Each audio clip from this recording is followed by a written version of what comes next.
x में 1 जोड़ा गया। तो इसी तरह से अगर हम लिखते हैं a minus equal to v, तो इसका मतलब होता है कि a की वैल्यू में से b को घटाया गया, a is equal to a minus B.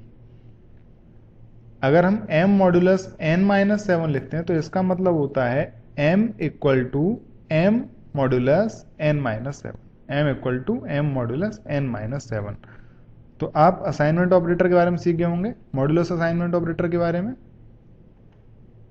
तो आपने कंपाउंड असाइनमेंट ऑपरेटर के बारे में सीखा। हम एक बार इन सभी के प्रोग्राम को लिखकर और उसको रन करा के देखते हैं। देखिए क्या करेंगे हम। हमने लिखा इंटीजर टाइप की एक वैल्यू ली i, j। हमने i को इनिशियलाइज किया 9 से और हमने लिखा i is equal to i plus 1। तो अगर हमने i is equal to i plus 1 लिखा है तो i की वैल्यू कितनी हो गई, 10 हो गई। अब हम प्रिंट कराते हैं वैल्यू को। प्रिंट कराने के लिए प्रिंटफ स्टेटमेंट का इस्तेमाल करेंगे। फॉर्मेट स्पेसिफायर इंटीजर के लिए d होता है। i को प्रिंट कराते हैं। रन कीजिए प्रोग्राम को। क्या आंसर आना चाहिए, 10 प्रिंट होना चाहिए। देखते हैं 10 प्रिंट हो रहा है या नहीं हो रहा। देखिए 10 प्रिंट हो रहा है। तो अगर हम इसी स्टेटमेंट को कंपाउंड के तरह लिखना चाहें तो कैसे लिखेंगे, मैं इसको कमेंट करता हूं जिससे ये भी हमको दिखाई देता रहा है। i plus equal to 1। तो i प्लस इक्वल टू 1 का मतलब क्या हुआ, i is equal to i plus 1, जो कि यहाँ पे लिखा हुआ था। इसको कमेंट कर दिया इसलिए रन नहीं होगा, सिर्फ ये रन होगा। इसको रन कराते हैं, क्या आएगा, 10। देखिए 10 आ रहा है। तो इस तरह से कंपाउंड ऑपरेटर काम करते हैं। अगर हम j की भी कुछ वैल्यू देते हैं, मान लीजिए हमने j को इनिशियलाइज किया 90 से और हमने i is equal to i plus j करना चाहते हैं, तो उसके लिए हम क्या करेंगे, i plus equal to j। तो अब i की वैल्यू में क्या जुड़ जाएगा, j जुड़ जाएगा। तो j की वैल्यू कितनी है, 90। तो अब क्या प्रिंट होना चाहिए, 91 प्रिंट होना चाहिए, 99 प्रिंट होना चाहिए, क्योंकि i की वैल्यू कितनी है, 9 और j की वैल्यू उसमें ऐड हो गई जो कि 90 है।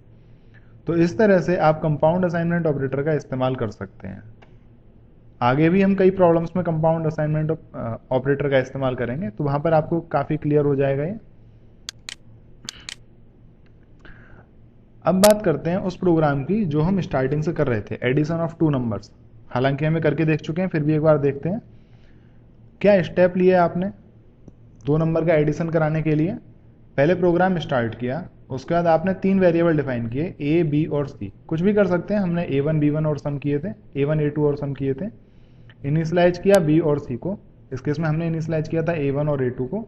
a में v और c को जोड़कर डाला गया। हमने sum is equal to a1 plus a2 किया था और फाइनली प्रिंट कर दिया गया a को। तो इस तरह से जो स्टेटमेंट आ रहे हैं आपके सामने, उसको जब हमने c प्रोग्राम में कन्वर्ट किया तो किस तरह से आए। डिफाइन करने के लिए क्या लिखा, integer a b c define भी हुए और डिक्लेयर भी हुए। इनिशियलाइज करने के लिए लिखा v is equal to 4 and c is equal to 2, यहाँ पर इनिशियलाइज हो गए। a is equal to b plus c लिखा और प्रिंट कर दिया a को। जब c के प्रोग्राम में लिखा तो किस तरह से लिखा जाएगा, देखिए इस तरह से लिखा जाएगा। और ये आप लोग कर चुके हैं तो इसमें कुछ भी नया नहीं है। आगे चलते हैं। अब बात करते हैं यूनरी ऑपरेटर की। अभी तक हमने जो ऑपरेटर सीखे थे, प्लस माइनस इनटू डिवीजन या फिर कंपाउंड असाइनमेंट ऑपरेटर जो सीखे थे, वो सभी बाइनरी ऑपरेटर थे। बाइनरी का मतलब क्या होता है, देखिए बाई का मतलब होता है 2। तो बाइनरी ऑपरेटर वो ऑपरेटर होते हैं जो 2 ऑपरेंड पर काम करते हैं। जब तक 2 नंबर नहीं होंगे तब तक वो काम नहीं करेंगे। लेकिन यूनरी ऑपरेटर वो ऑपरेटर होते हैं जो अकेले ऑपरेंड के साथ काम करते हैं। यूनरी का मतलब होता है सिंगल। तो ऑपरेट अपॉन सिंगल ऑपरेंड। तो यूनरी ऑपरेटर सिंगल ऑपरेंड पर काम करते हैं। यूनरी माइनस को आप माइनस साइन से डिनोट करेंगे, यूनरी प्लस को आप प्लस साइन से डिनोट करेंगे। तो यूनरी माइनस और यूनरी प्लस आप पहले से जानते हैं, जैसा कि हम अभी प्रोग्राम में भी करके देखते हैं। आप लोग अपने नॉर्मल मैथमेटिक्स में भी इस्तेमाल करते हैं। हमने क्या किया, आई की वैल्यू हम लोगों ने चेंज की। एक प्रोग्राम लिखा जिसमें आई की वैल्यू हमने -90 लिखी। तो ये जो माइनस आप देख रहे हैं ना, ये अकेले काम कर रहा है 90 के साथ में। तो ये जो माइनस है ये यूनरी ऑपरेटर है, क्योंकि ये अकेले ऑपरेंड के साथ में काम कर रहा है। क्या आप इनटू को यहाँ पर इस्तेमाल कर सकते हैं, नहीं कर सकते, क्योंकि जो मल्टीप्लिकेशन साइन होता है ये यूनरी ऑपरेटर नहीं होता है, ये बाइनरी ऑपरेटर होता है। तो अगर हम माइनस का 90 लिखकर उसको प्रिंट कराते हैं तो प्रिंट में क्या आएगा, माइनस का 90 प्रिंट होगा। देख लेते हैं एक बार। हालांकि हमें पहले भी कर चुके हैं, फिर भी एक बार रन करा के देखते हैं प्रोग्राम को। प्रोग्राम रन कराया हमने, देखिए क्या आ रहा है, माइनस का 90। तो ये जो माइनस आपको दिख रहा है ये कैसा ऑपरेटर हुआ, यूनरी ऑपरेटर हुआ, जो एक ऑपरेंड